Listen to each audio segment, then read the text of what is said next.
Është përmbyllur mbrëmjen e së dielës kampionati amator miks i volejbollit, një event sportiv që për herë të parë u zhvillua në Durrës.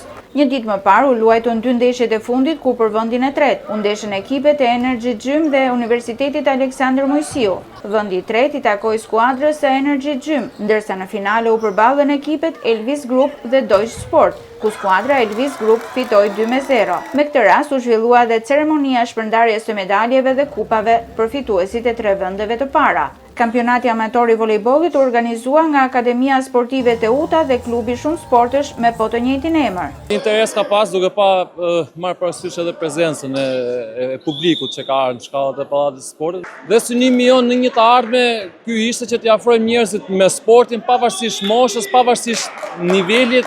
Se sa do realizojmë do t'ja lëmë kohës, e rëndësishme është që shoqata jonë ka njerëzit e duhur që duan të bëjnë risi.